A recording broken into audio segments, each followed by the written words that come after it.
Ervis Martinaj mbetet figura më e paqartë dhe më kontradiktore e dosjes Revanshi. I zhdukur prej gushtit 2022 pas një provë zyrtare për fatin e tij, ai vijon të jetë një nga emrat kryesor të listës së të pandehurve që SPAK ka dërguar për gjykim në dosjen Revanshi. Familja e tij ka kërkuar zyrtarisht shpalljen e tij të zhdukur, duke kërkuar nga autoritetet ta njohin mungesën e tij ligjërisht, por në të njëjtën kohë gjykata dhe SPAK veprojnë sikur Martinaj është i pranishëm dhe përgjegjës. Ai trajtohet si i pandehur me akuza të rënda që shkojnë nga vrasja e mbetur në tentativë dhe pjesëmarrja në grup të strukturuar kriminal dhe trafikimi i drogës. Ky dualitet krijon një situatë unike juridike, një i zhdukur që ndiqet penalisht si i pranishëm, një figurë që nga njëra anë kërkohet nga familja e tij dhe nga ana tjetër përmendet në çdo faqe të dosjes si pjesë e mekanizmave të krimit të organizuar. SPAK e përfshin Martinajin si pjesë të disa episodeve kyç kriminal. Hetimet e konsiderojnë atë financier, organizator dhe porositës në disa plane eliminimesh kundër rivalëve. Nga ana tjetër, komunikimet e zbardhura nga rrjeti Sky tregojnë se Martinaj jo vetëm kishte konflikt me grupe kriminale, por në shumë raste konsiderohej edhe objektivi tyre. Madje, një pjesë e këtyre grupeve ndërtonin plane për vrasjen e tij, pikërisht në periudhën kur më vonë ai do të zhdukej pas në gjurmë. Kjo sjell pyetjen më të madhe të dosjes: si trajtohet ligjërisht një person që gjykohet në mungesë, ndërkohë që familja e ka në proces për ta shpallur të zhdukur. Për drejtësinë, prezenca fizike nuk është kusht për ta mbajtur dikën në akuzë. Për familjen, mungesa e tij është dram, mister dhe humbje.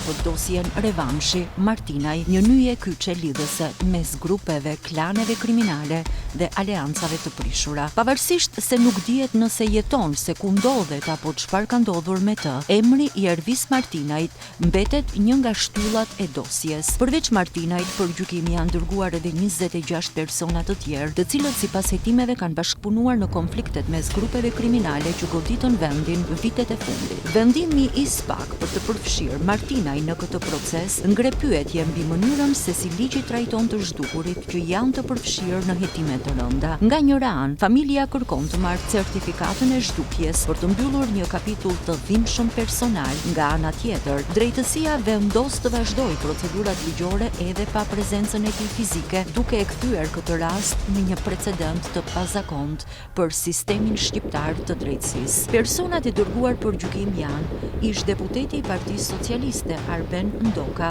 Ervis Martinaj, i zhdukur prej vitit 2022, Durim Bami, Endrit Dokle, ish efektivi Altin Morina, Arjan Tuku, Samuel Ndoka, Vincenz Tuku, Josi Kraja, Aldo Avdylaj alias Elidon Avdyli, Eltion Zefi, Edson Jozei Kasander Noka, Elson Reçi alias Elson Kaçorri, Fatmir Troplini, Klodian Shahini, Henrigert Mitri, Kristos Teta, Denis Meta, Marklen Haka alias Marklen Aliu, Tori Gjekçuka alias Hektor Gjekçuka, Florenc Kelmendi alias Florenc Toçi, Ardit Gjokrosa, Erlis Duka, Fatmir Hyseni, Altin Gega dhe Elton Zalla. Komunikimet e zbardhura në aplikacionin e dekoduar Sky ECC nxorën zbuluar njerëz të botës së krimit që tentuan të eliminojnë njëri tjetrin, mes të cilëve Ervis Martinaj, Bamë dhe Niklës, Endrit Dokle, ish deputeti Arben Ndoka. Të goditur nga drejtësia si shërbëtor të këtyre grupeve kriminale janë edhe ish drejtues të lartë të policisë së shtetit që i informonin për t'i shpëtuar bimët narkotike. SPAK thot se gjatë vitit 2020 Arben Ndoka dhe dhëndri i tij Arjan Turku, si drejtues të një grupi të strukturuar kriminal, siguruan kushtet dhe mjetet për të vrarë Durim dhe Walter Bamin, ish deputeti. Besonte se ata fshiheshin pas vrasjes së vëllait të tij. Për këtë ngjarje ato bashkëpunuan me Ervis Martinajin, Samuel Ndokën, nipi i ish deputetit, Jozi Kraja, Aldo Avdylaj dhe Marklen Hak. Për të realizuar vrasjen e Durim Bamit u përfshi edhe Martinaj, bosi i zhdukur i lojrave të fatit, i cili pavarësisht se angazhoi disa persona, nuk ja doli ta eliminoj. Po ashtu edhe Ndoka dhe Turku së bashku me Samuel Ndokën, Vincenz Tukun, si dhe me shtetas të tjerë të pa identifikuar, planifikuan më 1 dhjetor 2020 edhe vrasjen e Alex Ndrekës, i njohur si Leksi i Druve, vrasje e cila mbeti në tentativë. Më 3 korrik 2020, sipas SPAK, ndihmuan në hyrjen e paligjshme të Aldo Elidona Vdylit nga Mali i Zi.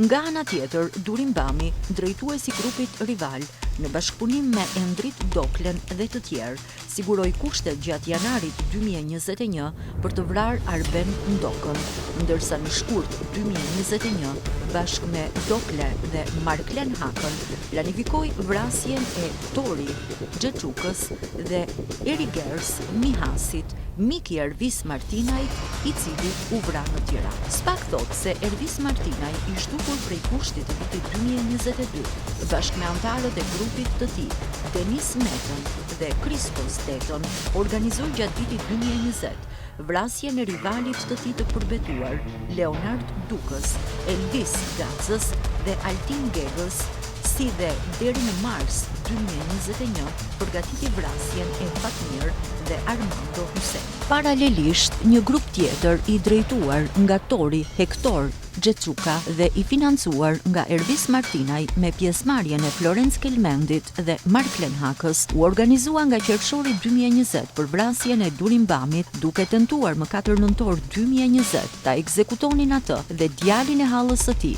Ervin Kodrën, në zonën e Tapizës, ku shkrui. Po ashtu, sipas SPAK, Tori Xhexhuka së bashku me bashkëpunëtorët e tij, gjatë periudhës maj-korrik 2020, siguroi gjithashtu mjete për vrasjen e Hamzat Terziut, ndërsa më 18 maj 2020 qëlloi 26 herë me armë zjarri drejt banesës së tij në fshatin Zenisht në Burrej, ku ndodheshin edhe 4 familjar të tjerë. Fatmir Huseni, Erlis Duka, Altin Gega, pjesë e grupit të drejtuar nga Leonard Duka gjatë qershor-korrik 2020, siguruan kushte për vrasjen e Ervis Martinaj dhe Erigers Mihas. Elson Reçi Kaçorri, bashkë me Fatmir Troplinin dhe Klodian Shahinin, gjatë muajve qershor-shtator 2020, përgatitën vrasjen e Prenk Gjinit, Prenk Badanance, më 15 shtator 2020 në urën e Mishërakut në automjetin e tij me targa AA 903 YG,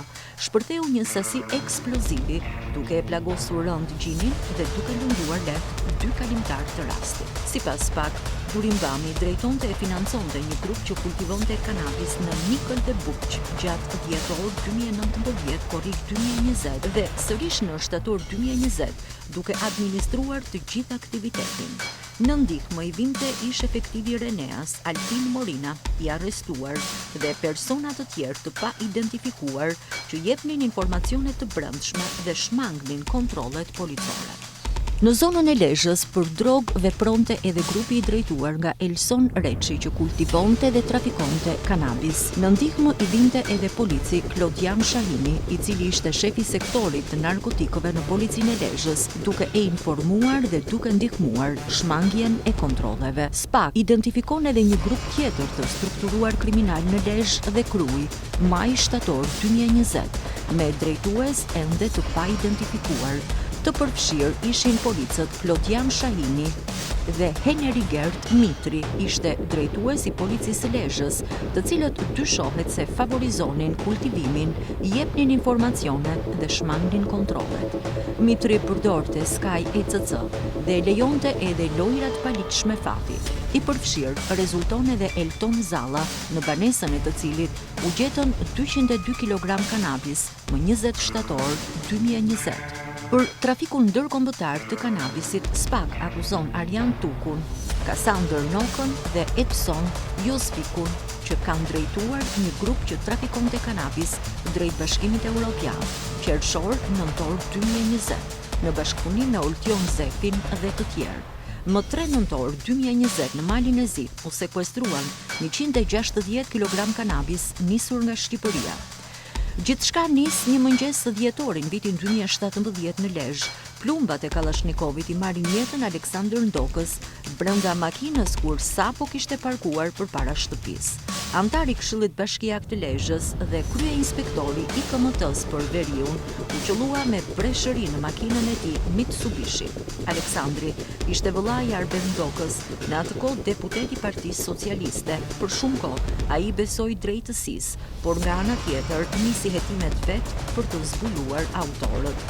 E atëherë, kur nuk ishte më deputet për shkak se e humbi mandatin, Arben Ndoka nisi të punoj vetëm në këtë drejtim, të zbuloj se kush i kishte vrarë vëllain, i bindur se pas kësaj ngjarjeje ishte Durimbami, një personazh që drejtonte grupin në zonën e Niklës në Fushkruj. Ndoka nis bashkëpunimin me grupe të tjera për eliminimin e tij. Në janar të vitit 2020 zhvillohet një bisedë në Sky mes Marklen Hakës dhe Emiliano Shullazit, që edhe pse ndodhet në burg përdor një celular, madje ka edhe Sky. Markleni e informon Emilianon për lëvizjet e Durimbamit me një makinë të blinduar Range Rover. Ndërsa në muajin mars të vitit 2020, Emiliano Shullazi komunikon me Arben Ndokën duke i dhënë informacione për lëvizjet e Durimbamit, por pa i thënë që këto informacione i merrte nga Marklen Haka. Bisedat vijojnë edhe me persona të tjerë që kanë bashkëpunuar me qëllim vrasjen e Durimbamit, por në asnjë rast nuk arrin ta realizojnë. Në një moment në gusht të vitit 2020, Arben Ndoka bisedon me Ervis Martinajn për faktin që Shullazin e kishin izoluar në regjimin e posaçëm 41 bis. Ja çfarë rezulton gjatë hetimeve të SPAK. Arben Ndoka është i angazhuar për të vrarë Durimbamin, pasi dyshon se është autori kryesor dhe organizatori vrasjes së vëllait të tij. Gjatë komunikimeve në Sky me persona të tjerë, Ndoka shprehet se është i interesuar që t'i vrasë vëllezërit Durim e Valter Bami, por edhe kushdo që të jetë në prezencën e tyre. Për këtë qëllim, ai bashkëpunon me familjar dhe me miq. Një ndër ta është edhe Arjan Tuku, bashkëshorti i vajzës së tij, i cili e mbështet duke i krijuar kontakte me persona të tjerë që të kryejnë vrasjen, e ndihmon ekonomikisht dhe me informacione për ta lokalizuar Durimbamin. Nga ana tjetër, Tuku është i gatshëm të transferojë para nga llogaria e tij bankare në Itali drejt një banke në Shqipëri, që t'i përdorin për këtë qëllim. Ndoka bashkëpunon gjithashtu edhe me nipin Samuelin, i cili është djali i vëllait të tij të vrarë. Me porosi të xhaxhait të tij, Samuel Ndoka mban kontakte me Gentian Bejtjan dhe Naim Stafukën, të cilët i kanë treguar vendet që frekuenton Durimbami, automjetet që përdor dhe oraret kur lëviz. Samueli po ashtu mban kontakte edhe me Aldo Avdylin dhe Arben Mërkurin, persona të kontraktuar për të kryer vrasjen. Bashkëpunimi kryesor për realizimin e vrasjes së Durimbamit, Arben Ndoka e ka me Ervis Martinajn, që ka financuar për këtë qëllim, ka kontraktuar persona që të angazhohen në vrasje, si dhe ka siguruar automjete për vëzhgimin. Gjithashtu, Ndoka lidh aleancë edhe me Astrid Avdylin me qëllim vrasjen e Durimbamit dhe marrjen peng të vëllait të tij, Valter Bami. Gjatë hetimeve të SPAK del në skenë edhe Emiliano Shullazi, i cili edhe pse ndodhet në burg, ka një rol kryesor në bashkëpunimin me Arben Ndokën për realizimin e vrasjes së Bamit. Shullazi angazhon në këtë mision edhe Marklen Hakën, po ashtu Ndoka bashkëpunon edhe me Behar Bajrin për këtë qëllim. Në një nga episodet ku tentohet eliminimi i Durimbamit, kur ai ndodhet në plazh në Ksamil në gusht të vitit 2020, bie në sy veprimet aktive të Gentian Bejtjes, i cili u vra më 15 mars 2024, si dhe të dyshuar për ngjarjen Policia e Tiranës pati vëllezërit Bami, të cilët rezultuan se ndodheshin në Dubai. Bejtja shfaqet duke komunikuar me kunatin e tij, i cili ndodhet në plazh me Bamin, dhe nga ai merr informacionet që më pas ja transmeton Arben Ndokës. Nga bisedat që bëhen mes tyre, rezulton se bëhet fjalë për Ramazan Sinon, i cili mbeti i vrarë një tjetër atentat para shtëpisë së Gentian Bejtjes, më 4 korrik 2023, kur ndodhej në makinë bashkë me 2 djemtë e Gentianit.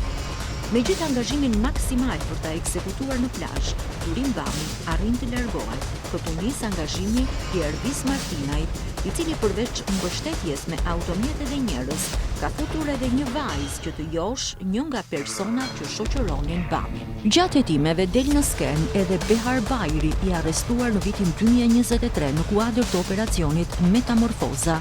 Pasi kanë dështuar disa tentativa në një moment, Arben Doka bisedon me Behar Bajrin. Ky i fundit i thot se është Doku duhet folur me Durim Bamin dhe i është shprehur se do të shkojë të takojë në Shkodër. Pas kësaj bisede që Arben Doka kryen me Gentian Bejtjan më 4 nëntor 2020, ndodh edhe atentati. Jo në lokalin ku kishte informuar Bejtja, por në makinë tek ura e Tapizës, është qelluar me armë zjarri nga një automjet Golf ngjyrë gri në drejtim të Durim Bamit, i cili drejtonte makinën Range Rover të zezë me targa italiane. Ai ka qenë duke udhëtuar tek ura e Tapizës në drejtim të Fushkrujës dhe pasagjer ka qenë djali i hallës së tij, Ervin Kodra, i cili mbeti i plagosur. Nga hetimet e kryera rezulton se personat që kanë pasur rolin e ekzekutorit në këtë ngjarje kanë qenë Hektor Xheçuka dhe Florenc Kelmendi, ndërsa Albert Zaja e ka vëzhguar atë nga Kamza në Tapiz. Në Fushkruj e ka vëzhguar Marklen Haka. Në këtë ngjarje, sipas PAK, e ka porositur dhe financuar Ervis Martinaj, që ka kontraktuar Xheçukën dhe Zajën. Megjithatë, edhe pas angazhimit të ndjekjes së tij nga veriu në jug, vrasja e Durim Bamit nuk u arrit të realizohej, ndonse ishin angazhuar 15 persona. Pasi i shpëtoi atentatit në afërsitë të urës së Tapizës, Durim Bami nisi të interesohej se kush e kishte organizuar sulmin ndaj tij dhe arriti ta zbulonte. Në këtë formë ai vendosi të hakmerret, por nga ana tjetër edhe të parandalojë një sulm tjetër të mundshëm ndaj tij. Kjo është edhe një arsye se kishte mësuar për një aleancë mes Arben Dokës dhe Ervis Martinaj. Grupet kriminale që drejtohen nga Durim Bami, Leonardo Duka dhe Endrit Dokle janë bërë bashkë për të realizuar vrasjen. Në dosjen e SPAK janë disa episode planesh për organizim vrasjesh, ku njëri prej tyre është sigurimi i kushteve për të vrarë Arben Dokën, një tjetër është për të vrarë Ervis Martinaj. Në episodin e sigurimit të kushteve për të vrarë Arben Dokën rezulton të jetë angazhuar të paktën 4 persona. Durim Bami në rolin e organizatorit, Endrit Dokle në rolin e personit që siguronte informacione për vendodhjen e tij, Xhelal Raja në rolin e organizimit të personave që do të kryenin vrasjen e Ndokës dhe Marklen Haka në rolin e siguruesit të vrasësve, të ruajtjes dhe ndjekjes së Arben Dokës. Durim Bami komunikon në Sky me Endrit Doklen në lidhje me mundësinë e vrasjes së Arben Dokës. Endriti i tregon Durimit se Ndoka ka mundësi të shkojë për kafe dhe qok në rrugën e Elbasanit, tek pallati i Kuq, pasi kishte vdekur një gjyqtar nga Lezhë. Në një tjetër episod, pasi ka kërkuar informacione lidhur me automjetin nga ku e kishin qelluar në atentatin e vitit 2022, Durim Bami nis bashkëpunimin për identifikimin e personave të tjerë që kishin marrë pjesë. 2 prej tyre ishte Eriger Smihasi, një prej njerëzve më të afërt të Ervis Martinajt, dhe Hektor Xheçuka. Ja çfarë del në dosjen e SPAK është roli i dyfisht i Marklen Hakës. Ndonse fillimisht akuzohet si një prej pjesëmarrësve në atentatin ndaj Durim Bamit në vitin 2020, më vonë shihet duke bashkëpunuar me të. Gjatë komunikimeve në Sky në janar të vitit 2021 zbulohet edhe një miqësi e Durim Bamit me ish efektivin e Reneas, Alfin Morina, i cili shprehet i shqetësuar për të pas një aksioni që kishin zhvilluar forcat speciale. Nga hetimet dhe analizimi i bisedave të zhvilluara në Sky, rezulton se Durim Bami është informuar në vazhdimsi nga Endrit Dokle për një mundësi për të vrarë Arben Dokën në 28 janar 2021, ndërsa e orientonte që për të gjitha veprimet të lidhej me Marklen Hakën dhe Xhelal Rajën, që sipas hetimeve rezulton të kishin organizuar dhe planifikuar të gjitha kushtet me qëllim vrasjen e Ndokës.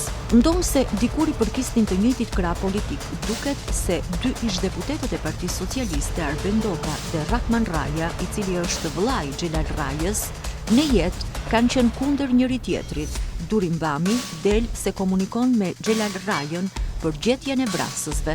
Kanë koordinuar të gjitha veprimet derisa më vonë në një tjetër komunikim me Endrit Doklen kanë pritur dhe për pak dhe janë larguar, duke qenë se vizita e Ardendokës në adresën e dhënë nuk u realizua për arsye që vareshin nga ata. Në vitin 2020, periudhë që i përket edhe hetimit të SPAK, rezulton që nga të dy krahët janë vrarë 4 persona. Në fillim ishin njerëzit e Erdis Martinajt, më pas armiqtë e tij. Më 13 nëntor të vitit 2021 ekzekutohet miku i tij, Eriger Smihasi. Ai ishte duke lëvizur me makinë në zonën e Astirit, së bashku me Armando Dumanin, kur u qellua me breshëri Kalashnikovi nga një makinë tjetër. Nga të shtënat humbi jetën gjithashtu edhe Armando Dumani. Më 17 korrik 2022 ndodh goditja më e rëndë për Erdis Martinaj, në vritet kushëriri i tij, njëkohësisht njeriu i tij më i afërt, Brylant Marinaj. Ai u ekzekutua në një atentat në pikalimin e fushkrujës.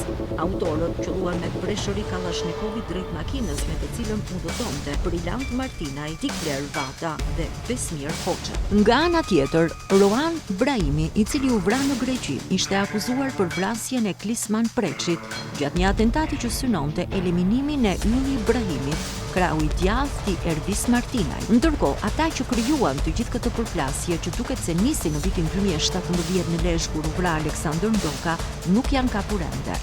Arbër, Ndoka dhe Durim Bami vijojnë të jenë në Arrati. Dosja e fundit e SPAK, që zbuloi lidhjet e 7 grupeve kriminale më të rrezikshme në Shqipëri, zbuloi aleancat e krimit, bashkëpunimin e drejtuesve të këtyre grupeve për të vrarë armiqtë e njëri tjetrit, për miqësi, por edhe për para, për shuma marramendëse që shkojnë deri në miliona euro.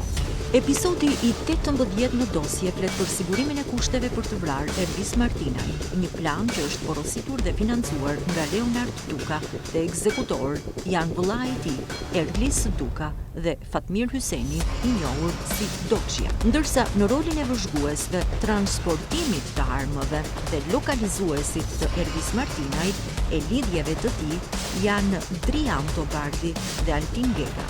Referuar bisedave të realizuara në Sky që ka administruar prokuroria e posaçme dhe në pa fakti që Leonard Duka dhe Erdis Martinaj kanë patur shoqëri prej 15 vitesh dhe kanë bashkëpunuar me qëllim zhvillimin e biznesit në fushën e lojrave të fatit dhe administrimin e bizneseve të tjera si hotele, bare, lokale në zonën e ish-bllokut dhe zona të tjera të Tiranës.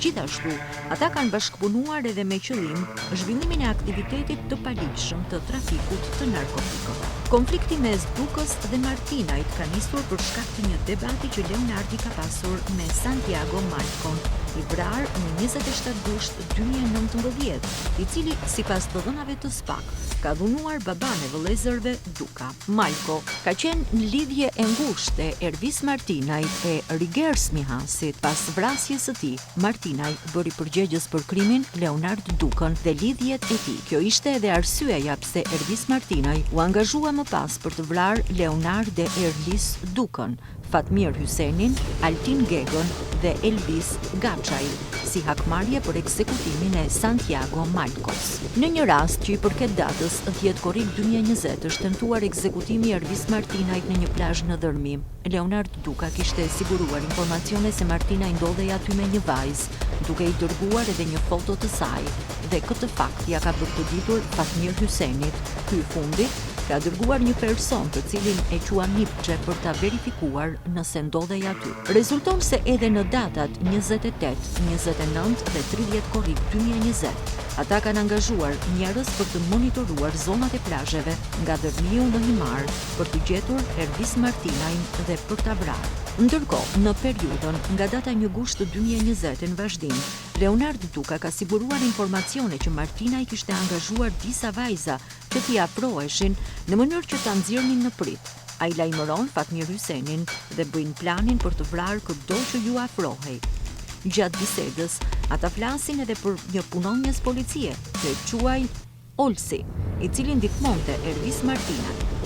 Megjithse në një bisedë që kanë realizuar bashkë me Leonard Dukën dhe Erdis Martinaj, ky i fundit thotë se në fakt nuk ka dashur t'i vrasë Malcon, por sepse kishte mësuar se donin ta prisnin atë.